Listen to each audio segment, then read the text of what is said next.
Hello বন্ধুরা, আপনারা সবাই কেমন আছেন? আশা করি ভালো আছেন। সোজা ঘরোয়া রান্না উইথ তপতি চ্যানেলে আপনাদের অনেক স্বাগত। আজকে আমি শোলা কচু রেসিপি নিয়ে চলে এসেছি। শোলা কচুগুলো ভালোভাবে খোসা ছাড়িয়ে কেটে ধুয়ে আমি এখানে রেখেছি। শোলা কচুগুলো আমি একটা প্রেসারের মধ্যে দিয়ে দেবো সামান্য পরিমাণ লবণ আর অল্প পরিমাণ জল দিয়ে একটা সিটি দিয়ে সেদ্ধ করে নেব।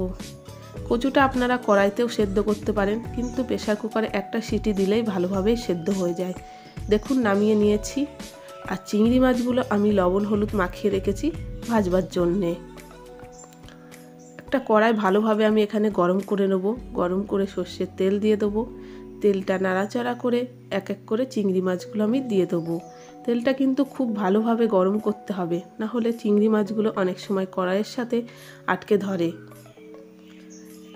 দেখুন চিংড়ি মাছগুলো উল্টে পাল্টে আমি ভালোভাবে এখানে ভেজে নেব। ভাজা হয়ে গেছে, তুলে নেব একটি পাত্রে। বাদবাকি তেলে মাছগুলো ভেজে নেব। ওই তেলের মধ্যে আমি এখানে শুকনো লঙ্কা, জিরে আর তেজপাতা ফোড়ন দেবো। ফোড়নটা ভালোভাবে নাড়াচাড়া করে কচুর শাকগুলো দিয়ে দেবো। কচুগুলো ভালোভাবে এখানে তেলের সাথে নাড়াচাড়া করে মিশিয়ে নেব। চ্যানেলটা এখনও যদি না সাবস্ক্রাইব করে থাকেন প্লিজ সাবস্ক্রাইব করবেন এবং আমার পাশে থাকবেন। একবার হলো বাড়িতে এই শোলা কচুটা চিংড়ি মাছ দিয়ে বা মাছের মাথা দিয়ে তৈরি করবেন, দেখবেন খেতে কিন্তু অসাধারণ লাগে। এখানে পরিমাণ মতন এখানে আমি লবণ দিয়ে দিলাম, হলুদ গুঁড়ো দিয়ে দেবো পরিমাণ মতন, আর কয়েকটা কাঁচা লঙ্কা দিয়ে দেবো। ঝালটা আপনারা আপনাদের পরিমাণ মতনই দেবেন। সব উপকরণ ভালো করে আমি এখানে মিশিয়ে নেব। মেশানো হয়ে গেলে ভেজে রাখা চিংড়ি মাছগুলো আমি এখানে দিয়ে দেব। চিংড়ি মাছগুলো এক এক করে দিয়ে দিলাম। দিয়ে কচুর সাথে ভালোভাবে নাড়াচাড়া করে এখানে মিশিয়ে নিতে হবে। মেশানো হয়ে গেলে এখানে আমি অল্প পরিমাণ জিরের গুঁড়োটা দেব। এখানে আর কোনো মশলা আমি দেব না, শুধু জিরের গুঁড়োটা আর সামান্য চিনি দিলাম। চিনি আর জিরের গুঁড়োটা ভালোভাবে কচুর সাথে মিশিয়ে নেব। এখানে আমি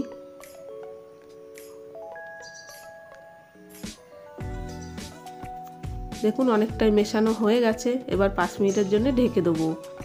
5 মিনিট হয়ে গেছে, ঢাকনাটা তুলে নিলাম। পাশ দিয়ে অনেকটাই তেল বেরিয়েছে। আমি এবার কচুর শাকটা ভালোভাবে শুকনো শুকনো করে নাড়াচাড়া করে নামিয়ে নেব। এখানে কিন্তু আমার তৈরি হয়ে গেছে চিংড়ি মাছ দিয়ে কচুর শাক। 2-1টা লঙ্কা আমি এখানে ডলে দিলাম। পরিমাণ মতন এখানে গরম মশলা গুঁড়ি দিয়ে দিলাম। যেহেতু মাছ দিয়ে আমি তৈরি করেছি তাই অল্প পরিমাণ গরম মশলার গুঁড়িটা দিলাম। একবার হলেও বাড়িতে তৈরি করবেন, আশা করি আপনাদের ভালো লাগবে। আর এখন তো বর্ষা চলেই এসেছে প্রায়। কচুর শাক কিন্তু আপনারা বাজারে পেয়ে যাবেন। চিংড়ি মাছ দিয়ে মাছের মাথা দিয়ে খুব ভালো লাগে।